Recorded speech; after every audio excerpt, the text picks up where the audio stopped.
16号整形外科山田しおり枕研究所の山田しおりです。今回はこのめまい気象病なのというお話をしていきたいと思います。梅雨に起こる体調不良ですね。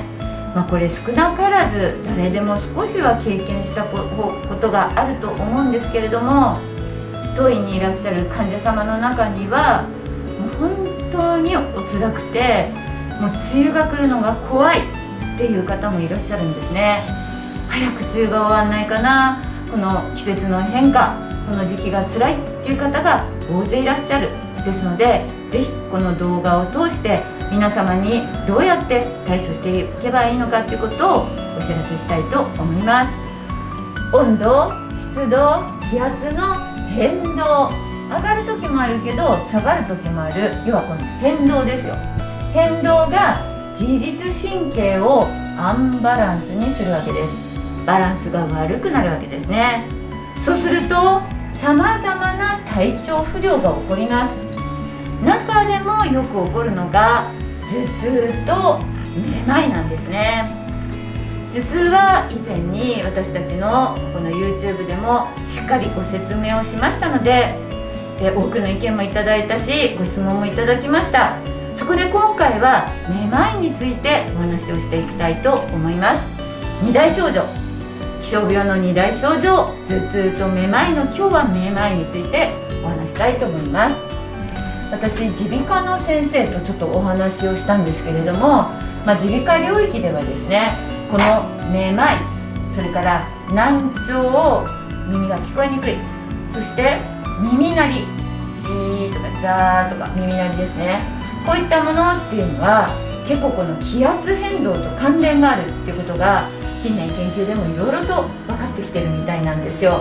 ですので以前からなんか季節の変わりに体調が悪いと思っていた方々、患者様、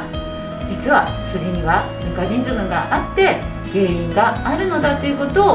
をお知らせしておきたいと思います。しかしその全貌がまだ解明されたわけではないんです。はい、一部お話ができることとしてはこちらです。これ何だか分かりますか？耳ですか？おあたり。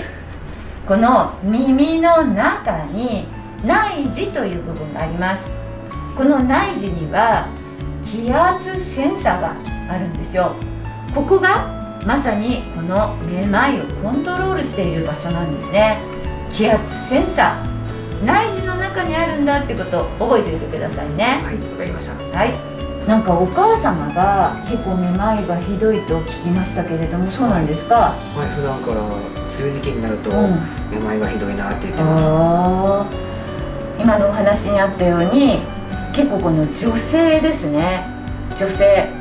そしてどの年代にもあるんですけれども、20、30代から60代ぐらいまで結構このめまいの、起こる年代層広いんですね。そして梅雨時期にという言葉がありましたが、梅雨時期6月や7月、また繁忙期と言われる3月とか9月とか、こういう仕事が忙しい時期にもストレスも加わって結構このめまいがひどくなると言われています。いろんな特徴があるんですよね。はい、お母様は、どんな感じのめまいがあるってお話になってますか？そうですね、ふわふわした感じって言ってますね。浮くような感じ、わかりました。実はめまいには大きな3つの代表的なパターンがあります。こちらご覧ください。まず第一に回転性のめまい、読んで字のごとく回転するわけですよね。自分自身が回転していないのに天井が回ってるとか壁が回っているとか、こんな感じで回転してしまう回転性のめまい、これは実は気圧変動と最も関連していると言われているんです。また先ほどお母様がおっしゃってたふわふわ浮く感じ、不動性めまいと言います。実は当院整形外科ですが、整形外科に結構いらっしゃるのはこの不動性のめまいなんです。ふわふわ浮く感じっていうのをよくおっしゃるんですね。また立ちくらみ、よく学校で朝朝礼してる時にふらーって倒れちゃう子とか女の子とかいたりするじゃないですか。立ちくらみ現象、実はこれ自律神経と関係していると言われています。いずれにしても、自分のめまいがどれなのかはっきりわからないことも多いかと思いますので、まずは耳鼻科に行ってください。耳鼻科の先生に診断していただいて、耳鼻科の領域のめまいだったらそこで治療するし、それ以外の原因がどうもありそうだったら適切な科に紹介していただくのがよろしいかと思います。では最後にいよいよこの気象病によるめまいを取る対処方法についてお話をしていきたいと思います。実はですね、これとってもベーシックなことなんですけど、いかにこれをちゃんと実践するかっていうことが大事なんですね。お母様はどんな対処方法をしてるんですか？はい、母は特に睡眠が大事と言って良い睡眠をとるように心がけてるみたいです。そうなんですね。わかりました。こちらご覧ください。私が重要だと思う5つのめまい対策の方法を書いてみました。まず何よりもやっぱり良い睡眠ですね。これは一人一人睡眠時間っていうのは違います。何時間寝なきゃいけないということではないんですが、一方でやはり時間も重要ですので、自分にとって必要十分な睡眠時間を確保すること、先ほどお話したようにどうしてもこの繁忙期、忙しい時期に、このめまい起こりやすいっていうのもありますし、気象変化が大きい、過ごしにくい季節というのもあって、なかなかうまく睡眠が取れないことありますので、なんとかこの睡眠環境を整えて、そして、良い睡眠をしっかり確保するっていうことを心がけることが大事です。後でもう一つポイントをしますね。そして2番目にリラックス大事じゃないですか。交感神経、副交感神経覚えてますか？はい、覚えています。交感神経は興奮の神経、副交感神経はリラックスの神経でしたね。